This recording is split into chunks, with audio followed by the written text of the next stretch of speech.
نحمده ونستعينه ونستغفره ونعوذ بالله من شرور أنفسنا ومن سيئات أعمالنا. من يهده الله فلا مضل له ومن يضلل فلا هادي له. وأشهد أن لا إله إلا الله وحده لا شريك له وأشهد أن محمدا عبده ورسوله. أعوذ بالله من الشيطان الرجيم. بسم الله الرحمن الرحيم. يا أيها الذين آمنوا اتقوا الله حق تقاته ولا تموتن إلا وأنتم مسلمون. يا أيها الناس اتقوا ربكم الذي خلقكم من نفس واحدة وخلق منها زوجها وبث منهما رجالا كثيرا ونساء. واتقوا الله الذي تساءلون به والأرحام إن الله كان عليكم رقيبا. يا أيها الذين آمنوا اتقوا الله وقولوا قولا سديدا يصلح لكم أعمالكم ويغفر لكم ذنوبكم ومن يطع الله ورسوله فقد فاز فوزا عظيما. أما بعد فإن خير الحديث كتاب الله وخير الهدي هدي محمد صلى الله عليه وسلم وشر الأمور محدثاتها وكل محدثة بدعة وكل بدعة ضلالة وكل ضلالة في النار. بسم الله الرحمن الرحيم. قاف والقرآن المجيد بل عجبوا أن جاءهم منذر منهم فقال الكافرون هذا شيء عجيب. أإذا متنا وكنا ترابا ذلك رجع بعيد. قد علمنا ما تنقص الأرض منهم وعندنا كتاب حفيظ. بل كذبوا بالحق لما جاءهم فهم في أمر مريج. أفلم ينظروا إلى السماء فوقهم كيف بنيناها وزيناها وما لها من فروج. والأرض مددناها وألقينا فيها رواسي وأنبتنا فيها من كل زوج بهيج تبصرة وذكرى لكل عبد منيب. ونزلنا من السماء ماء مباركا فأنبتنا به جنات وحب الحصيد والنخل باسقات لها طلع نضيد رزقا للعباد. وأحيينا به بلدة ميتا كذلك الخروج. كذبت قبلهم قوم نوح وأصحاب الرس وثمود وعاد وفرعون وإخوان لوط وأصحاب الأيكة وقوم تبع كل كذب الرسل فحق وعيد. أفعينا بالخلق الأول بل هم في لبس من خلق جديد. فقد قال الله تبارك وتعالى في القرآن المجيد يا أيها الذين آمنوا كتب عليكم الصيام كما كتب على الذين من قبلكم لعلكم تتقون.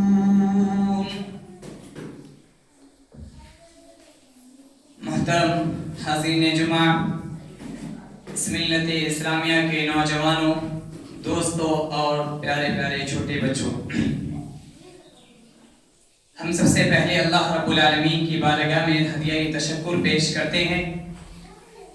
جس نے ہم آپ کو اشرف المخلوقات بنایا اور اس میں سے بھی ہمیں اسلام کا ایک پیارا تحفہ، پیارا مذہب، وہ دین دے کر ہمیں مسلمان بنایا۔ اور اس سے بھی بڑی بات، اس سے بڑی خوشخبری اور کیا ہو سکتی ہے کہ ہمارا آپ کو اللہ رب العالمین نے اس امت محمدیہ میں پیدا کیا۔ اس کے بعد ہم اللہ رب العالمین کا اس لیے بھی شکریہ ادا کرتے ہیں کہ اللہ تبارک و تعالیٰ نے اس ماہ مبارک یعنی رمضان المبارک مہینہ میں ہماری زندگی کو خوش نصیب موقع عطا کیا، جس سے ہم اور آپ زیادہ سے زیادہ اپنی زندگی میں نیکیاں کما سکیں اور جنت کو حاصل کرنے کا ایک بہترین طریقہ اور زیادہ سے زیادہ نیکی کمانے کا یہ ہر سال اللہ رب العالمین ایک ماہ جسے ہمارا آپ رمضان المبارک کے نام سے جانتے ہیں۔ اس کے بعد تمام لاکھوں کروڑوں درود ہو انبیاؤں پر، اسی طرح خصوصاً تاجدار مدینہ رحمت للعالمین جناب محمد رسول اللہ صلی اللہ علیہ وسلم پر، جن کی کاوشوں، جن کی محنت اور ان کی قد و کاوش کی وجہ سے ہم تک یہ دین اسلام مکمل طریقے سے پہنچا۔ حاضرین جمعہ، ہم اور آپ جیسا جانتے ہیں کہ یہ رمضان المبارک کا مہینہ، یہ ایام جو چل رہے ہیں، یہ بڑا ہی مبارک دن ہے، یہ بڑا ہی مبارک ایام ہے، اسی طرح بھی بڑا ہی مبارک مہینہ ہے۔ ہم نے خطبہ مسنہ کے بعد یہ قرآن کریم کی ایک آیت تلاوت کی کہ یا ایھا الذین آمنوا، اس کا سب سے پہلے ترجمہ دیکھتے ہیں کہ اللہ رب العالمین اس آیت میں کیا فرماتا ہے کہ یا ایھا الذین آمنوا، اے ایمان والو، کتب علیکم الصیام، کہ تم پر روزہ فرض کیا گیا ہے، کما کتب علی الذین من قبلکم، جیسا کہ پہلے کی امت یعنی تم سے جو پہلی امتیں گزر چکی ہے اس امت پر جس طرح روزہ فرض کیا گیا تھا اسی طرح تم پر بھی روزہ فرض کیا جا رہا ہے۔ اور کیوں؟ لعلکم تتقون، تاکہ تم متقی بن جاؤ، پرہیزگار بن جاؤ۔ میں آپ کو یہ بتاتا چلوں کہ اللہ تبارک و تعالیٰ نے یہاں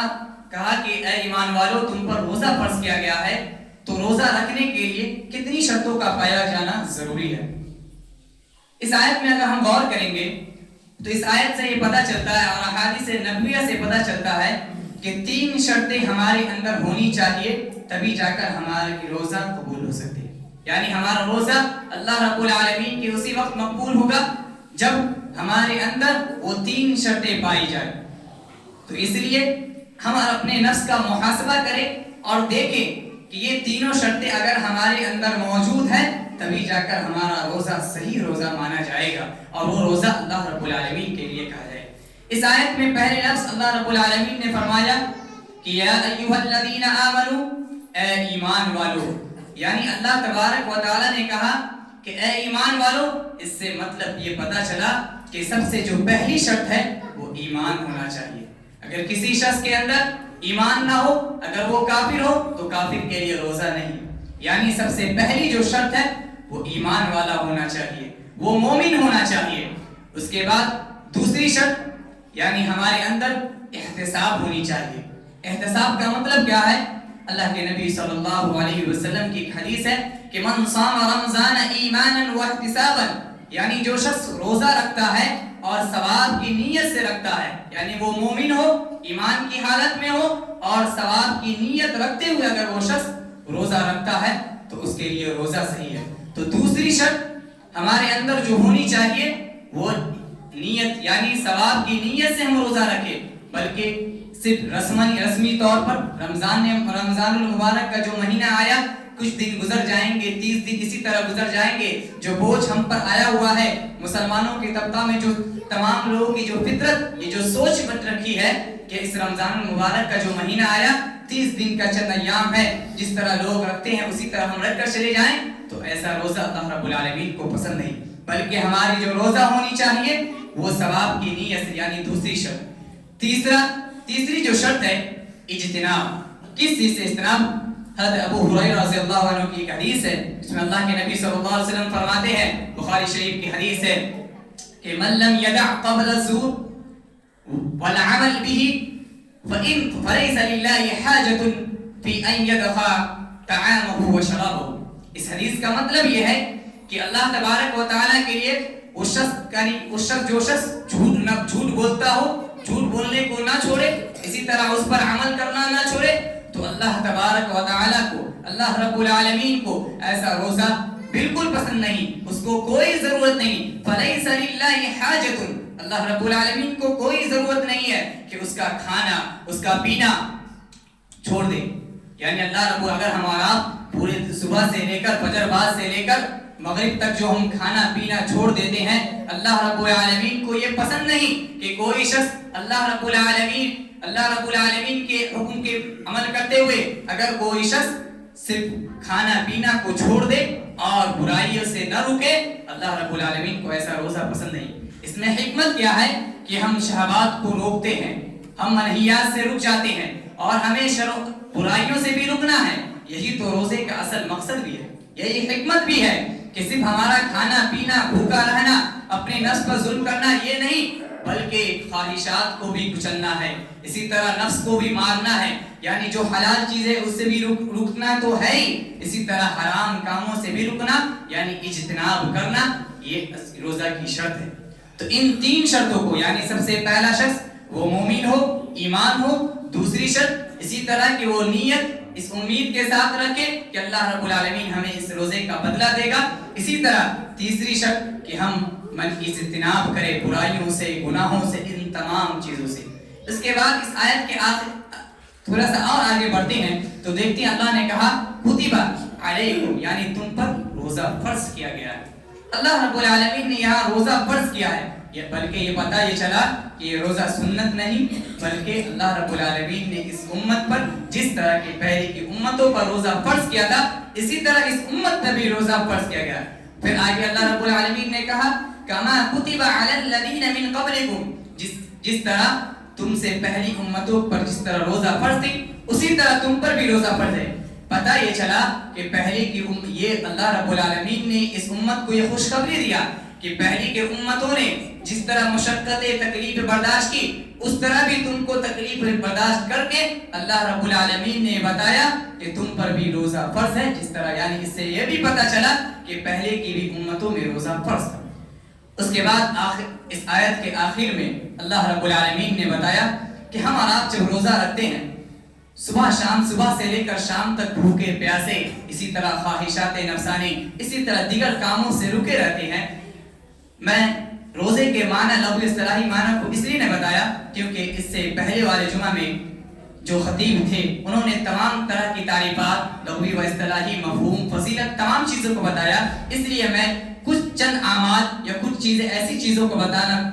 صحیح سمجھتا ہوں، مناسب سمجھتا ہوں جو ہم اور آپ کے لیے وہ فائدہ مند ہو، اور اگر ہم اس پر عمل کریں تو اللہ رب العالمین انشاءاللہ ہمیں اچھی نیت کے ساتھ اگر ہم کریں گے تو اللہ رب العالمین اجر و ثواب سے ہمیں بنائے گا۔ تو اس آیت میں ہم جب رکھتے ہیں روزہ تو اللہ تبارک و تعالیٰ نے کہا کہ تم روزہ صرف کیوں رکھتے ہو، ہمارا مقصد کیوں ہے، مقصد کیا ہے؟ تو اللہ رب العالمین کہتا ہے کہ لعلکم تتقون، تاکہ تم کامیاب ہو جاؤ، یا تاکہ تم متقی بن جاؤ۔ متقی اور پرہیزگار بننا، یعنی ہمارے اندر تقوی آنا ضروری ہے، کیونکہ اگر بغیر تقوی کے ہم بغیر تقوی کے اگر ہم روزہ رکھیں، یعنی اگر متقی نہ بنے، اگر ہم اس 10 ایام، اس 8 روزہ 9 روزہ اگر رکھ لیے، اگر ہمارے اندر پرہیزگاری نہ آیا ہو، متقی نہ بنے ہو، تو یہ روزہ بے فائدہ ہے۔ تو ہم اور آپ جانتے ہیں کہ اصل میں تقوی کا معنی کیا ہوتا ہے۔ تقوی کے بہت سارے علماء کرام نے تعریف کی ہے، لیکن میں خود یہاں پر 3 تعریف کرنا چاہوں گا جس سے انشاءاللہ واضح ہو جائے گا کہ تقوی کا اصل معنی کیا ہے اور اس کا مفہوم کیا ہے۔ میں سب سے پہلے حضرت علی رضی اللہ عنہ کی تقوی کی تعریف کو دیکھتے ہیں کہ حضرت علی رضی اللہ عنہ کہتے ہیں کہ التقوی هي الخوف من الجليل والعمل بالتنزيل والقناعة بالقليل والاستعداد ليوم الرحيل، یعنی کہ التقوی هي الخوف من الجليل، کہ تقوی اس چیز کا نام ہے کہ اللہ رب العالمین سے ڈرا جائے، اور اسی طرح والعمل بالتنزيل، اور اللہ تبارک و تعالیٰ نے جو شریعتیں نازل کی ہے، جو کتاب و سنت کو نازل کیا ہے، اس پر عمل کیا جائے، اور اسی طرح والقناعة بالقلیل، اور کم چیزوں پر صبر کیا جائے، اسی طرح والاستعداد لیوم الرحیل ای یوم القیامہ، یعنی قیامت کے دن کے لیے تیاری کی جائے. یعنی تقویٰ کا پورا یہ معنی ہوا کہ ہم اور آپ کو ان تمام چیزوں کو ذہن میں رکھ کر، ان تمام چیزوں کو عمل کر کے تبھی ہمارے اندر وہ تقویٰ والی صفت آ سکتی ہے. دوسری تعریف عبداللہ بن مسعود رضی اللہ عنہ فرماتے ہیں، وہ کہتے ہیں کہ تقویٰ کی تعریف یہ ہے کہ یذکر ولا ینسیٰ، کہ اللہ رب العالمین کو یاد کیا جائے، اسے بھولا نہ جائے. اسی طرح یعطی ولا یعصیٰ، اس کی اطاعت کی جائے، نافرمانی نہ کی جائے. اسی طرح یشکر ولا یکفر، اس کے شکر گزاری کی جائے اور ناشکری نہ کی جائے. یعنی اللہ رب العالمین کا ہم ذکر کریں، اسے بھولے نہیں، اس کی اطاعت کریں، اس کی باتوں پر عمل کریں اور اس کی نافرمانی نہ کریں. اسی طرح ہم اس کے بعد ایک اور تعریف کو دیکھتے ہیں جس کو عمر بن خطاب رضی اللہ عنہ اور ابی بن کعب رضی اللہ سے مروی ہے کہ عمر امیر المومنین حضرت عمر رضی اللہ عنہ ابی بن کعب سے سوال کرتے ہیں، اے ابی بن کعب، آپ مجھے تقویٰ کا معنی بتائیے، تقویٰ کسے کہتے ہیں وہ مجھے بتلائیے. ایسا نہیں ہے کہ عمر رضی اللہ عنہ کو علم نہیں تھا، وہ جانتے تھے، ابی بن کعب سے زیادہ علم رکھتے تھے، لیکن ان کے اندر جو تواضع و انکساری تھی ان کے وجہ سے ابی بن کعب سے اپنے چھوٹے سے علم والے سے پوچھا کہ اے ابی بن کعب، تم مجھے بتاؤ کہ تقویٰ کا اصل معنی کیا ہے. تو جب انہوں نے کہا اے امیر المومنین آپ بتائیے کہ جب کوئی خاردار جنگل ہو، جب کوئی موذی جانور ہو، تکلیف دہ جانور ہو، کوئی کانٹے دار راستہ ہو، تنگ راستہ ہو، تو اس میں سے آپ کیسے گزریں گے؟ جب آپ کا گزر ہو تو اس میں سے کیسے گزریں گے؟ تو امیر المومنین حضرت عمر رضی اللہ عنہ نے کہا اے ابی بن کعب، میں اپنے ایک دامن کو سمیٹ لوں گا اور قدم کو پھونک پھونک کر چلوں گا کہ کہیں موذی جانور، تکلیف دینے والا جانور مجھے اذیت نہ پہنچا پائے، مجھے نقصان نہ پہنچا پائے. تو ابی بن کعب نے کہا اے امیر المومنین، یہی تو تقویٰ ہے کہ جب اس دنیا میں آپ زندگی گزار رہے ہیں تو خواہشات اور اسی طرح برائیوں کے کانٹے آئیں گے، شیطان کے کانٹوں آئیں گے، ان تمام کے باوجود اگر بچ کر نکل گئے اور ایک اللہ رب العالمین کی اطاعت کی جائے تو یہی تو تقویٰ ہے. یعنی ہمارا آپ کا مقصد اس رمضان المبارک مہینہ میں یہی مقصد ہونی چاہیے کہ ہم تقویٰ حاصل کریں. تقویٰ کے حاصل کرنے کا ایک مفہوم سادہ لفظ یہ کہہ سکتے ہیں کہ اللہ تبارک و تعالیٰ کی تمام چیزیں کردہ پر ایمان لانا اور اس کی باتوں پر عمل کرنا اور منہیات سے، یعنی اللہ رب العالمین نے جو منع کیا ہے اس سے رک جانا، یہی تقویٰ ہے. اللہ رب العالمین نے جن چیزوں کو حرام کیا ہے اس سے رک جانا، یہی تقویٰ ہے. جب ہم نے جانا کہ اللہ رب العالمین نے اس رمضان المبارک کا مہینے کا مقصد، روزے کا مقصد تقویٰ اختیار کیا، تو اس میں اللہ رب العالمین نے یہاں دعا کا بھی بڑا ہی خاص ذکر کیا. آپ دیکھیں دوسرے پارے میں دیکھیں کہ اللہ رب العالمین نے ایک آیت رمضان کے تعلق سے کہا یا ایھا الذین آمنوا کتب علیکم، پھر ایک آیت شہر رمضان قرآن کے تعلق سے، پھر کہا وَإِذَا سَأَلَكَ عِبَادِي أَنِّي فَإِنِّي قَرِيبٌ. یہاں دعا کے بارے میں اللہ رب العالمین نے ذکر کیا، پھر آگے روزے کے مسائل کو بیان کیا. یعنی دونوں جگہ اس رکوع میں پہلے اللہ رب العالمین نے رمضان کے مسائل کو بیان کیا، پھر آخر میں بھی رمضان کے مسائل کو ذکر کیا، لیکن بیچ میں اللہ رب العالمین نے ایک آیت دعا کے متعلق نازل کیا. وہ کیوں؟ اس لیے کہ رمضان کے مہینے میں دعا کی ایک بڑی خاص اہمیت ہے. آپ یاد کیجئے اللہ رب العالمین اس آیت میں کہتا ہے کہ وَإِذَا سَأَلَكَ عِبَادِي أَنِّي فَإِنِّي قَرِيبٌ، کہ جب اے میرے نبی آپ سے جب میرے بندے مجھ سے میرے بارے میں سوال کرتا ہے کہ اللہ کہاں ہے، تو آپ کہہ دیجئے فَإِنِّي قَرِيبٌ، میں اس کے قریب، مانی میں اس کے شہرت سے بھی زیادہ قریب ہوں. تو اللہ رب العالمین نے یہاں کہا کہ دعا کو خاص نہیں. آپ یاد کیجئے امام کائنات صلی اللہ علیہ وسلم کو جنگ بدر کا وہ واقعہ یاد کیجئے. رمضان کی 18 تاریخ ہے، وہ رمضان کا مہینہ، وہ گرمی کا مہینہ، وہ گرمی کے ایام، اور بدر میں آپ صلی اللہ علیہ وسلم دعا کرنے کے لیے کھڑے ہو گئے. اتنا روئے آپ صلی اللہ علیہ وسلم کہ آپ صلی اللہ علیہ وسلم کی داڑھی مبارک بھول گئی. یعنی ایک اتنے زاروں قطار ہونے لگے. اس کے بعد آپ کے ابو بکر صدیق رضی اللہ عنہ کہتے ہیں اے اللہ کے نبی ارفع راسک، اپنے سر کو بلند کر لیجئے، اپنے سر کو اٹھا لیجئے. اللہ تبارک و تعالی آپ کی دعاؤں کو ضائع نہیں برباد کرے گا. اور اللہ کے نبی صلی اللہ علیہ وسلم نے کیا دعا کی تھی؟ اے اللہ اگر اس جنگ میں اس دن اگر یہ صحابہ کی جماعت، یہ مقدس جماعت اگر ختم ہو گئی تو یقیناً اس دھرتی میں تیری عبادت کرنے والا کوئی نہ بچے گا. اللہ رب العالمین نے، اللہ کے نبی صلی اللہ علیہ وسلم نے دعا کیا اور اللہ رب العالمین نے اس وقت دعا قبول کی اور فرشتوں کے ذریعے اللہ کے نبی صلی اللہ علیہ وسلم کو دی. یعنی اللہ رب العالمین نے خاص طور سے ہم آپ کو یہ دعا اس رمضان المبارک میں اکثر ایام کرنے چاہیے، اکثر اوقات کرنی چاہیے، چاہے سجدے میں ہو، افطار کے وقت ہو۔ افطار کے وقت میں آتا ہے کہ ایک حدیث میں آتا ہے، ترمذی کی ایک حدیث ہے کہ اللہ تبارک و تعالی ہر دن افطار کے وقت ہر شخص کی ایک دعا کو قبول کرتا ہے۔ ایسا یعنی اللہ اگر ہم اور آپ 3-4 دعا کریں، اس میں سے ایک اللہ رب العالمین دعا کو قبول کرتا ہے۔ یعنی ہم اور آپ کو ایک معمول بنا لینا چاہیے کہ 30 دن ایام میں 30 الگ الگ ایسی دعا کریں جو ہمارے لیے ضرورت ہو۔ پہلے ہم اپنی ہدایت کے لیے دعا کریں، دوسرے دن اپنے والدین کی ہدایت کے لیے، تیسرے دن اپنے لیے، اپنے علم کے لیے، اپنے رزق کے لیے، اپنے والدین کے لیے۔ یعنی پورے 30 ایام کو اپنے دعاؤں میں بانٹ لیں، دعاؤں میں تقسیم کر لیں کہ اللہ رب العالمین افطار کے وقت اس وقت اللہ رب العالمین دعا کو قبول کرتا ہے۔ یہ رمضان کا مہینہ دعاؤں کا مہینہ ہے۔ آپ دیکھیں اللہ رب العالمین نے کہا اجیب دعوت الداعی، آپ اس طرح دیکھیں وَإِذَا دَعَانِ فَلْيَسْتَجِيبُوا لِي وَلْيُؤْمِنُوا بِي، یعنی اللہ رب العالمین یہاں بھی دعا کے بارے میں کہا کہ پہلے مجھ پر ایمان لاؤ۔ یہاں پر یعنی روزے میں بھی ایمان لانا ہے، اسی طرح دعا میں بھی ایمان لانا ہے۔ یعنی اللہ رب العالمین نے ایمان کو بطور مرکز اور تاسیس بنا دیا کہ جب تک ایمان ہو تو تمام چیزیں صحیح ہے، اگر ایمان نہ ہو تو تمام سارے اعمال برباد ہو جائیں گے۔ یہ ایام اللہ رب العالمین نے ہم اس مہینے کو اگر قرآن کا مہینہ بھی کہیں تو کچھ بھیجا نہ ہوگا۔ اللہ رب العالمین نے کہتا ہے قرآن کریم میں کہ شہر رمضان الذی انزل فیہ القرآن ھدی للناس وبینات من الھدی والفرقان، کہ رمضان کے مہینے میں یہی رمضان کا مہینہ ہے جس میں اللہ تبارک و تعالیٰ نے قرآن کریم کو نازل کیا۔ یہاں پر ایک بات غور کرنے کا مقام یہ ہے کہ اللہ رب العالمین نے جتنی بھی آسمانی کتابوں کو نازل کیا، چاہے وہ توریت ہو، زبور ہو، انجیل ہو، داؤد ہو، یعنی جو بھی زبور ہو، یعنی جتنی بھی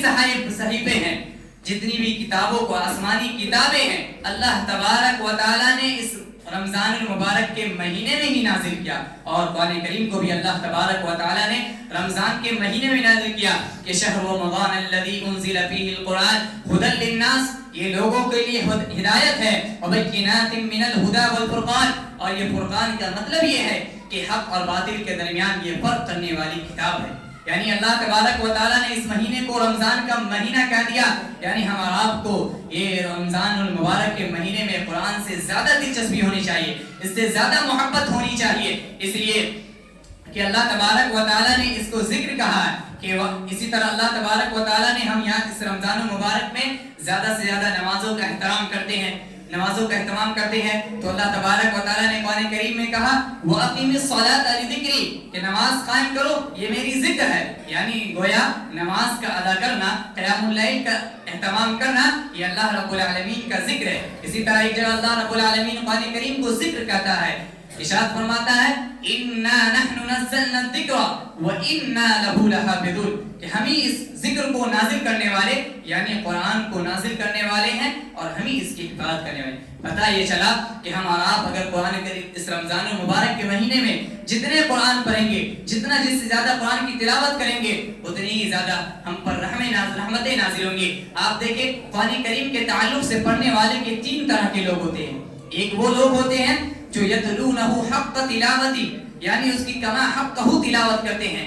اس سے مراد یہ ہے، مفسرین کہتے ہیں کہ اس قرآن کریم کی تلاوت بھی کرتے ہیں، اس کے ترجمہ معنی مفاہیم کو دیکھتے ہیں، اس کے تفسیر کو دیکھتے ہیں، اس کے شان نزول، اس کے تمام جتنے بھی سارے گوشے ہیں، سب چیز کو دیکھ کر وہ قرآن کریم کی تلاوت کرتے ہیں اور اللہ رب العالمین سے بات کرتے ہیں۔ دوسرے وہ لوگ ہیں فَقْرَؤُوا مَا تَيَسَّرَ مِنَ الْقُرْآنِ، یعنی قرآن میں سے اسے جتنا میسر ہوتا ہے، جتنی آسانیاں ہوتی ہیں، جتنے موقع فراہم ملتا ہے، وہ اتنا کما حق اتنا تلاوت کرتے ہیں۔ یعنی صرف تلاوت کرتے ہیں، لیکن اللہ رب العالمین نے اس پر بھی ثواب رکھا ہے۔ ایک وہ لوگ ہیں جو نہ کما حق تلاوت کرتے ہیں، جو جتنا آسانی ہو سکے وہ بھی تلاوت نہیں کر سکتے، بلکہ صرف اسے پڑھنا نہیں آتا، تو وَإِذَا قُرِئَ الْقُرْآنَ فَاسْتَمِعُوا، وہ لوگ کیا کرتے ہیں؟ غور سے قرآن کریم کی تلاوت کو سنتے ہیں۔ ان تینوں کے بارے میں اللہ رب العالمین کہتا ہے لعلکم ترحمون لعلکم تفلحون، تاکہ تم امید ہے کہ تم کامیاب ہو جاؤ، یقیناً تم کامیاب ہو جاؤ گے۔ اللہ رب العالمین یہ قرآن کریم کی برکت رکھتا ہے۔ ایک اب ذرا سوال یہ ہوتا ہے کہ صرف ہم قرآن کو سنیں گے تو کیا اللہ رب العالمین ثواب دیتا ہے؟ ایک شخص کے بارے میں آتا ہے کہ اسے قرآن پڑھنا نہیں آتا تھا، وہ قرآن پڑھنا نہیں جانتا تھا، تو وہ صرف قرآن کو کھول کر یہ کہتا تھا ھذا کلام ربی، ھذا کلام ربی، ھذا کلام ربی، یہ میرے رب کا کلام ہے، یہ میرے رب کا کلام ہے۔ اسے قرآن پڑھنا نہیں آتا تھا۔ اللہ اکبر، یہ قرآن سے محبت ہے، یہ قرآن سے اس کو ایسی محبت کر دی، اسے پڑھنا نہیں آتا، پھر بھی وہ اس قرآن کو کھول کر بیٹھتا تھا۔ اللہ رب العالمین نے قرآن کو کھول کر اس کے اندر وہ محبت ڈال دی، وہ ذکر کا کرنے کی وہ محبت ڈال دی، اسے پڑھنا نہیں آتا تھا، پھر بھی کہتا تھا، صرف وہی لفظ کہتا تھا وہ جو بول سکتا تھا کہ یہ میرے رب کا کلام ہے۔ اللہ رب العالمین نے ذکر کرنے سے دلوں کو سکون کا ذریعہ بنایا کہ الا بذکر اللہ تطمئن القلوب، کہ دلوں کو جو سکون ملتی ہے وہ اللہ رب العالمین کے ذکر ہی سے ملتی ہے۔ آج دیکھیں کہ ہماری اس امت کے نوجوان اگر اسے سکون چاہیے تو کسی دوسرے کی طرف جاتے ہیں، کسی ایسی لہو و چیزوں کی طرف جاتے ہیں، وہ گانوں کی طرف، اسی طرح موبائل میں اپنے وقت کو بیدار کرنے میں تاکہ ہمیں سکون مل جائے۔ اگر وہی کوئی شخص پورا انسان ہوتا ہے جس کے پاس اگر یہ ساری چیزیں مہیا نہ ہو تو وہ چوک چوراہوں پر روڈ پر جا کر، ہوٹلوں میں جا کر اپنے وقت کو ایام دے کر گزار کر اسی طرح اپنے دل کو سکون پہنچاتے ہیں۔ لیکن اصل ہمارا جو سکون ہے وہ رب العالمین نے ذکر میں اور قرآن کریم میں رکھا ہے۔ اب دیکھیں، میں آخر میں ایک حدیث بیان کر کہ ہمارا اور آپ کو جو رمضان میں قرآن کریم کا کیا فائدہ ہے، قرآن کریم کو پڑھنے کا کیا فائدہ ہے، کیا ہمیں ثواب ملے گا اور اس کی کیا فضیلت ہے اور کیا عظیمت ہے۔ اور اس رمضان کے تعلق سے اللہ کے نبی کی حدیث ہے، سیدنا عبداللہ بن عمرو بن عاص رضی اللہ عنہ فرماتے ہیں کہ اللہ کے نبی صلی اللہ علیہ وسلم نے فرمایا کہ الصيام والقرآن يشفعان لعبد يوم القيامة، يقول الصيام أي ربي منعته الطعام والشهوات بالنهار، اسی طرح يقول القرآن أي ربي منعت الصيام، یعنی اس آیت کی حدیث کا مفہوم یہ ہے کہ قرآن کریم رمضان اور قرآن کے بارے میں ہے کہ رمضان اللہ تبارک و تعالیٰ کے دن، قیامت کے دن بندوں کے لیے سفارش کرے گا، اور وہ رمضان کہے گا، روزہ کہے گا، اے رب میں نے اسے کھانے سے اور شہوات چیزوں سے دن میں روکا تھا، اس لیے فشفعنی فی، تو اس کو میرے لیے اس کے بارے میں میری سفارش کو قبول کر۔ یعنی یہ ہمارا روزہ اللہ رب العالمین کے دن، قیامت کے دن یہ سفارش کرے گا اور کہے گا اے رب فشفعنی فی، اس کے بارے میں تو میری سفارش کو قبول کر۔ اس کے بعد اسی طرح قرآن کہے گا، یقول القرآن کہ منعتہ النوم باللیل، کہ میں نے اے رب میں نے اس بندے کو، اس تیرے بندے کو رات میں نیند آنے سے میں نے اسے روکا تھا، یعنی قیام اللیل اسے پڑھایا تھا، قیام اللیل میں اس نے میری تلاوت کی تھی، تراویح کا وہ رمضان مبارک میں وہ اہتمام کیا تھا، اسی طرح رات میں قرآن کریم کی تلاوت کیا تھا، اس لیے اے رب فشفعنی فی، تو اس کے بارے میں بھی میری سفارش کو قبول کر۔ فیشفعان فی، تو اللہ تبارک و تعالیٰ ان دونوں کو، یعنی روزے کو بھی اور قرآن کی بھی سفارش کو اللہ تبارک و تعالیٰ قبول کر لے گا۔ اللہ اکبر، یہ کیا مقام ہوگا کہ ایک روزہ اور ایک قرآن ہمارے لیے سفارش کرے، وہ ہمارے لیے سفارش نجات کا ذریعہ بنے، تو اس سے بڑا موقع اور کیا ہو سکتا ہے۔ ایک حدیث آپ ہمیشہ آپ سنتے آتے ہوں گے کہ ایک شخص پہلے انتقال کر گیا جو نمازیں بھی،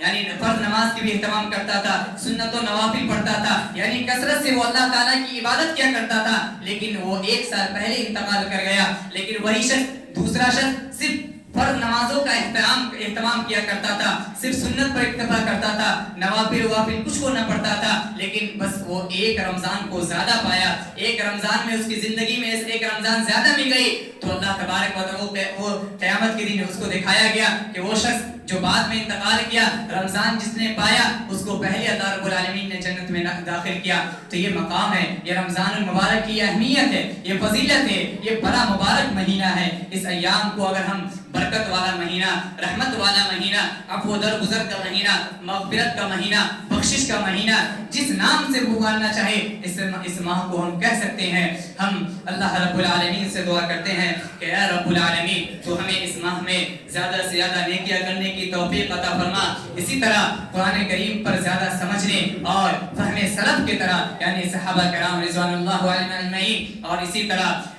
مفسرین کرام نے جس طرح قرآن کریم کو سمجھا، صحابہ کرام نے آپ صلی اللہ علیہ وسلم سے جس طرح قرآن کریم کو سمجھا اسی طرح سمجھنے کی توفیق عطا فرما، اسی طرح دین کو ہمیں صحیح سمجھنے کی توفیق عطا فرما۔ اے رب العالمین، ہماری جب موت آئے تو ایمان پر ہو، اسلام پر ہو، اور ہمارا خاتمہ بالخیر ہو۔ وأقول قولي هذا واستغفر لي آمين يا رب العالمين۔